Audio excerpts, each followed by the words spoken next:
number on heroes and the lies they tell themselves. Let me tell you about heroes, not the mythology you've constructed around them, not the legends they've become, but the truth as I saw it from the other side of their righteousness. Because I fought them, I studied them, I respected them, and ultimately, I understood them better than they understood themselves. The Avengers call themselves Earth's mightiest heroes, defenders of humanity, champions of the innocent, and in their own limited, narrow, short-sighted way, they are. But let me ask you something. What makes someone a hero? Is it their intentions, their methods, their willingness to sacrifice? Or is it simply that they win and write the history afterward? Because from where I stood, the difference between hero and villain was nothing more than perspective. They called me a monster for trying to save the universe. I called them obstacles for preventing it. We both believed we were right. We both were willing to die for our beliefs. So what made them heroes and me the villain? Simple. They won. Tony Stark, the genius in the armor. I respected him more than almost any being I'd encountered. Not because of his technology, though that was impressive for a mortal, but because of his will. When I stabbed him on Titan, when I had him beaten and helpless, he still tried to fight. With a wound that should have killed him, he grabbed at my leg, refusing to surrender. That's not intelligence. That's not technology. That's pure, stubborn, human will. But let's talk about Tony's heroism, shall we? He built weapons that killed thousands, profited from war, and then had a moral awakening and decided he was a hero now. He created Ultron, an artificial intelligence that tried to extinction-level event humanity, and somehow he was still trusted to make decisions for the planet. He recruited a child Peter Parker into battles against threats far beyond his ability to handle. He held grudges, refused to compromise, let his ego fracture the Avengers when the universe needed them most united. And yet, he snapped his fingers and killed me and my army, sacrificing himself in the process. Heroic? Absolutely.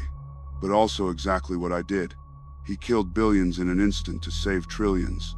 The mathematics are identical to mine. The only difference, his victims were me and mine. Mine were random. He chose who died based on whose side they were on. I chose randomly, without prejudice. Which method is more moral? History says his, because history is written by survivors. Steve Rogers, Captain America, the man out of time. Do you know what I saw when I looked at him? A soldier so committed to his personal moral code that he'd let the universe burn rather than compromise it. Admirable, in its way, tragic, in others. Steve fought me with a broken shield and a will that wouldn't break. Even when my army surrounded him, even when he was alone and outmatched, he stood up. He tightened that shield and prepared to fight until death took him. That's heroism. Pure, distilled, beautiful heroism. It's also idiocy. Steve Rogers couldn't adapt, couldn't change, couldn't see beyond his narrow moral framework forged in a war 70 years past. When the universe needed pragmatism, he offered idealism. When reality demanded hard choices, he clung to principles. And when I won, when I snapped my fingers and achieved my goal, his response wasn't to understand or even accept. It was to spend 5 years figuring out how to undo it. That's what heroes do. They don't accept, they don't adapt. They don't consider that maybe, just maybe, the universe is more complicated than their moral certainties. They fight until they win or die, and they call that virtue. Thor, god of thunder, crown prince of Asgard. I saw him broken on the floor of the Statesman, his people dead around him, his brother dying at my feet. He looked up at me with such hatred, such pain, such desperate powerlessness. And I appreciated it. Not cruelly well, perhaps a bit cruelly, but honestly. Because in that moment, Thor understood what I'd understood on Titan. The horrible helplessness of watching everything you love die while you're too weak to stop it. He came for revenge, flew across space, forged a weapon specifically to kill me, buried it in my chest with such satisfaction in his eyes. And he said something I'll never forget. I told you you'd die for that. As if revenge was justice. As if killing me in anger was somehow more righteous than my calculated mercy. But he didn't go for the head. In his moment of triumph, he wanted me to suffer. Wanted me to know he'd won. wanted that emotional satisfaction more than he wanted to actually stop me. And that hesitation, that very human, very heroic need for the villain to understand his defeat cost half the universe 5 years of absence. Later, he did go for the head. Killed me in my garden while I was defenseless and done. Was that heroic? Executing a defeated, unarmed being who had destroyed the very weapons that made him a threat? Or was that just murder dressed in righteousness? Natasha Romanoff, the Black Widow, an assassin who decided she was a hero because she fought for the right team. She sacrificed herself on Vormir, just as I sacrificed Gamora, threw herself from that same cliff so Clint Barton could retrieve the Soul Stone. And the universe calls her a hero, calls her sacrifice noble, calls it the moment that made victory possible. She did exactly what I did. Killed someone she loved for the Soul Stone. The only difference? She killed herself, and I killed someone else. Is suicide more moral than murder when the goal is identical? Is self-sacrifice inherently more virtuous than sacrificing another? Or do we just find it more palatable because it lets us avoid the guilt of choosing who dies? Bruce Banner, the Hulk. Two beings in one body, constantly at war with himself. He spent years running from the Hulk, suppressing him, treating his power as a curse. Then he merged them, found balance, and became Professor Hulk. And what did he do with that newfound harmony? He snapped his fingers to bring everyone back, flooded the universe with the same population levels that would inevitably lead to the same resource scarcity that caused the problems in the first place. Did he solve anything? Or did he just postpone the problem, push the mathematical inevitability down the road for some future generation to deal with? Heroes don't solve problems. They delay them and call it victory. The guardians of the galaxy, criminals and outcasts who appointed themselves heroes. Quill nearly killed me on Titan because his emotions overwhelmed his logic. The universe hung in the balance. Mantis had me subdued, and he couldn't control his grief over Gamora long enough to remove the gauntlet. His feelings cost them victory. And you know what? I understood. I even respected it, because he loved Gamora enough to abandon reason. That's very human. It's also why humans shouldn't be making cosmic-level decisions. Love is beautiful. It's also a liability when the universe needs cold calculations. They call themselves heroes because they fight for love, for hope, for the belief that every life matters and can be saved.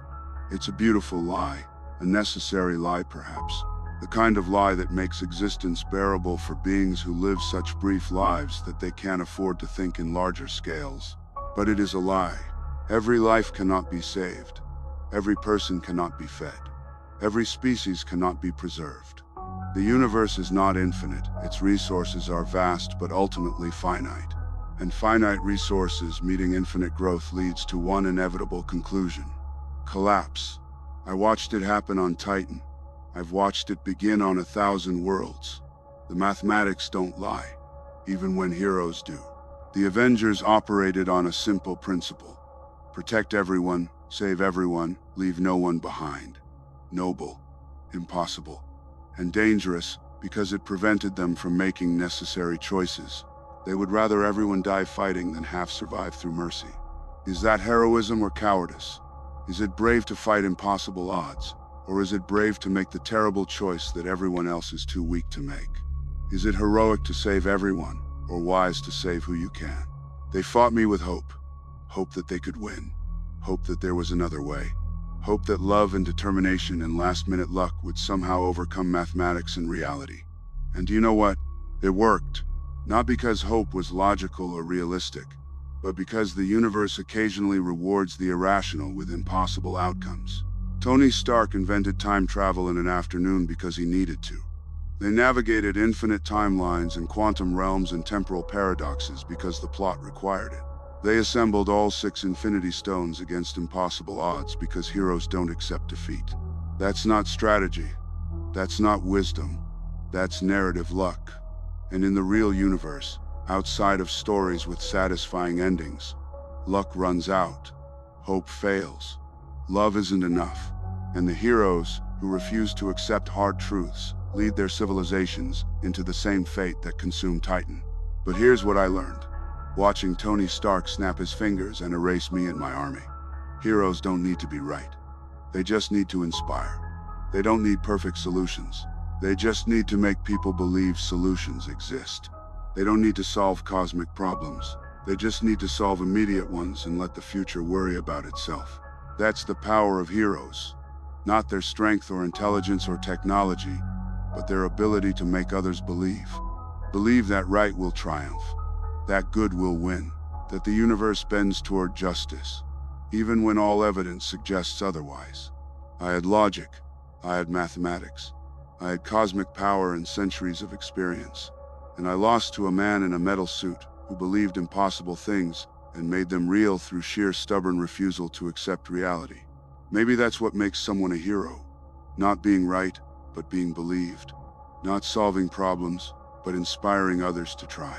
Not accepting the universe as it is, but fighting to make it what it should be, even when should is impossible. I was the villain because I accepted reality. They were heroes because they rejected it.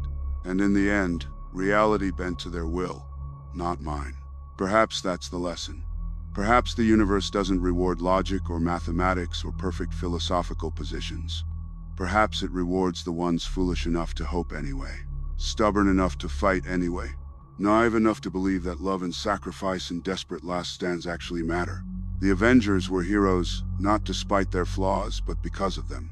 Their emotions, their attachments, their refusal to accept necessary evils, all the things that made them weak in my eyes also made them strong in ways I never understood. I tried to save the universe with logic. They saved it with love. My method was efficient, calculated, perfect. Theirs was messy, emotional, full of holes. And theirs worked. So, call them heroes. They earned it. Not because they were right, I still believe my mathematics were sound, but because they were willing to believe in impossible things and die trying to achieve them. That's what heroes do. They don't accept inevitability. They punch it in the face and dare it to punch back. I was inevitable. They made me wrong anyway. Maybe that's the most heroic thing of all. Proving that even inevitability can be overcome if you're stubborn enough, foolish enough, hopeful enough to try. I am Thanos. I fought heroes. I lost to heroes. Not because they were stronger, smarter, or more right, but because they were heroes. And heroes, somehow, impossibly, find a way, even when they shouldn't. Especially when they shouldn't. That's the difference between us. I accepted what was. They fought for what could be. And the universe, for reasons I'll never fully understand, sided with them.